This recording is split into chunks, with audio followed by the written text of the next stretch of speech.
बात हम यहाँ पर अब आउटलुक 2025 की करेंगे, लेकिन एक अगर स्टेप बैक लें और 2024 की तरफ देखें तो यहाँ पर काफ़ी कुछ घटा है। बाजार को लग रहा था कि इस साल में चाइना में एक टर्न अराउंड होता हुआ नजर आएगा, जो शायद नहीं हुआ।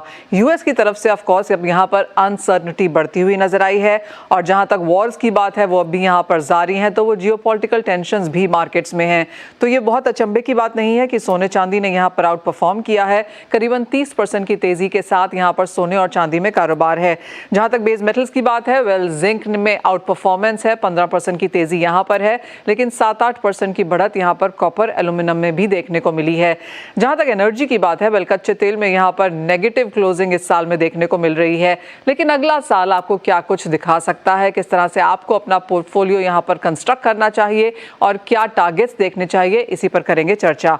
हमारे साथ हैं केडिया एडवाइजरी के अजय केडिया, HDFC सिक्योरिटीज के head commodities Anij Gupta, SMC global securities से वंदना भारती, निर्मल बांग से कुणाल शाह और पृथ्वी फिनमार्ट के मनोज कुमार जैन। आप सबका कार्यक्रम में स्वागत है। और एक मुश्किल चीज़ भी है आपके सामने, क्योंकि आप अगले साल के बारे में बात करेंगे। ऑफ कोर्स अभी भी हम मार्केट्स में यहाँ पर ट्रंप आने के बाद किस तरह से ट्रेड टैरिफ पॉलिसीज चेंज होती हैं उसका इंतजार कर रहे हैं, लेकिन अगर उन सबको इन लाइट भी रखा जाए तो अजय, सोने चांदी से शुरुआत करते हैं। यहाँ पर क्या सेंस बनती हुई नजर आएगी, क्या एक बड़ी चीज आप वॉच करेंगे और क्या हैं आपके टारगेट्स? वंदना, आप मेरा पोर्टफोलियो कंस्ट्रक्ट करके दीजिए मेटल्स के लिहाज से, और मैं आपको gold, silver, zinc, copper, aluminium, इन पांचों मेटल्स में से अगर मेरे पास 100% है तो कितना परसेंटेज आप इन सभी मेटल्स में डालेंगे? मैं सबसे ज़्यादा इस बार मनीषा मैं जाना चाहूँगी इस बार एल्यूमिनियम के साथ, जिंक के साथ। मुझे लग रहा है कि $1000 की मूव हम लोगों ने गोल्ड में आते हुए देखी है पिछले 2 सालों में, तो ओवरहीटेड रैली थोड़ी सी यहाँ पे है। $2400 के बाद ही मुझे लग रहा है कि नेक्स्ट लेग ऑफ रैली आएगी, तो मुझे लग रहा है कि इस बार थोड़ा सा फर्क आएगा। और जिंक में मुझे लग रहा है कि एटलीस्ट 20% यहाँ पे लगाना चाहिए। एल्यूमिनियम की डिमांड काफ़ी अच्छी है और 2030 तक लग रहा है कि 30% तक का डिमांड इसमें बढ़ने वाला है, तो मुझे लग रहा है कि ये भी एक अच्छी स्ट्रॉन्ग कमोडिटी हो सकती है। सिल्वर यहाँ पे बड़े मूव के लिए जाना चाहता है, तो मुझे लग रहा है कि सिल्वर में एक बार $85,000 तक आएगा। अपसाइड मुझे लग रहा है कि 1,15,000 तक जाना चाहिए। $38 मेरा टारगेट है। तो मुझे लग रहा है कि इस पर 2020 करके अगर ये 5 कमोडिटी है तो हमें इनफैक्ट गोल्ड पे थोड़ा ज्यादा लगाना चाहिए, क्योंकि पूरी जो दुनिया सेंट्रल बैंक को लोअर इंटरेस्ट रेजिम की तरफ था यहाँ पे, तो 25% यहाँ पे मैं गोल्ड में दूंगी, 20% मैं सिल्वर में दूंगी। ये 45% हुआ। मैं इस पर एल्यूमिनियम में ज्यादा दूंगी। मुझे लग रहा है कि एल्यूमिनियम बड़ी प्रॉमिसिंग कमोडिटी है इस बार, तो 20% वहां रहेगा। कॉपर मुझे लग रहा है कि 2 साल से हायर साइड जा रहा है, इस बार थोड़ा रिस्ट्रिक्टेड मूव हो सकता है कॉपर में, 20% वहां रहेगा। रेस्ट ऑफ द मूव मुझे लग रहा है कि जिंक में, क्योंकि जिंक में 23 में नेगेटिव रिटर्न दिया, 2024 में इसने एक बेस बनाया है, और अगले साल मुझे लग रहा है कि ये जो परफॉर्मेंस इस बार की वो रिपीट हो सकती है 2025 में। लेकिन मुझे गोल्ड और सिल्वर में नहीं लग रहा कि 30% प्लस यहाँ पे रिटर्न फिर से देखने को मिलेगा।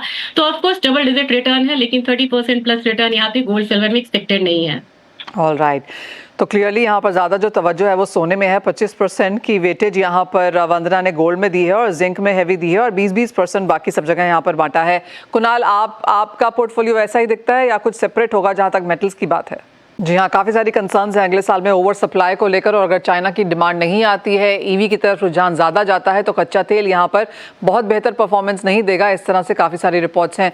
लेकिन वंदना, एक सिटी की रिपोर्ट भी है जो कहती है कि प्राइसेस यहाँ पर 60 के नीचे भी जा सकते हैं। वो प्रोबेबिलिटी क्या आपके चार्ट्स पे दिखती है? मनीषा, मुझे लग रहा है कि कुछ चीजें यहाँ पे पॉजिटिव भी है। एक चीज तो यह है कि ट्रम्प ऑयल इंडस्ट्री के लिए वो ट्रम्प कार्ड है, तो मुझे लग रहा है कि ये प्रो फॉसिल फ्यूल है यहाँ पे, तो बहुत ज्यादा यहाँ पे गिरावट नहीं आएगी। दूसरा ये देखना होगा कि शेल जो ऑयल है उसका कॉस्ट ऑफ प्रोडक्शन क्या है। वो $58 से $68 के बीच में ऑक्सिलेट करता है, तो मेरे ख्याल से कोई भी कमोडिटी बहुत दिनों तक कॉस्ट ऑफ प्रोडक्शन के करीब यहाँ पे ट्रेड नहीं हो सकती है, और मार्केट यहाँ पे बैलेंस होगा। तीसरी बात यहाँ पे है कि हम लोअर इंटरेस्ट रेट रिजीम के पास जा रहे हैं, तो ऑब्वियसली यहाँ पे जो एक्टिविटीज, इकोनॉमिक एक्टिविटीज वो बढ़ेंगी। कंसर्न ये है कि एक रिपोर्ट के अकॉर्डिंग यहाँ पे 2 साल तक यहाँ पे रियल एस्टेट सेक्टर जो है चाइना का, वो उसको 2 साल लगेगा वहां से उभरने में। ये एक रियल कंसर्न है मार्केट के लिए, क्योंकि वो सेकंड लार्जेस्ट कंज्यूमर है।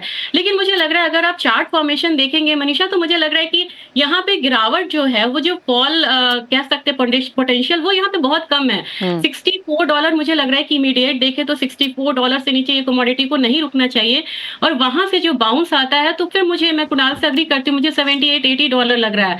तो मुझे लग रहा है कि करंट मार्केट प्राइस से भी अगर हम थोड़ा सा मतलब 6 $6 का फॉल आ रहा है, लेकिन अपसाइड पोटेंशियल यहाँ पे है वो $10 से $12 का है। तो मुझे लग रहा है कि ऑयल में बहुत ज्यादा फॉल नहीं आएगा। एमसीएक्स की हम बात करें यहाँ पे, तो मुझे लग रहा है $56-55 अगर मंथली चार्ट पे भी देखें तो वो एक स्ट्रॉन्ग रेजिस्टेंस सपोर्ट की तरह काम करेगा, और अपसाइड मुझे लग रहा है फिर से 6500 तक हो सकता है। तो जैसे ही लोअर साइड आता है, 10% का फॉल आता है, तो मेरे ख्याल से ये कमोडिटी अट्रैक्टिव हो जाएगी। और हेज फंड्स ने लास्ट पे यहाँ पे लॉन्ग पोजीशंस क्रिएट किए हैं तमाम नेगेटिव फैक्टर्स के बावजूद। तो मुझे लग रहा है कि यहाँ पे लॉन्ग पोजीशंस भी बिल्डअप होंगे जैसे ही प्राइसेस यहाँ से $2 से $4 और गिरता है। फाइनल सवाल मनोज जी आपसे, और आपकी क्या सेंस है एनर्जी में? जैसा कि सब लोग कह रहे हैं कि गैस खरीदें और कच्चा तेल बेचें, आप भी वो पे स्ट्रैटेजी करेंगे? ऑलराइट, तो क्लियरली यहाँ पर झुकाव सोने और चांदी की तरफ बहुत ज्यादा है, यानी कि अगला एक और साल यहाँ पर अनसर्टन रह सकता है और उसका फायदा सोने चांदी यहाँ पर उठाते हुए नजर आएंगे।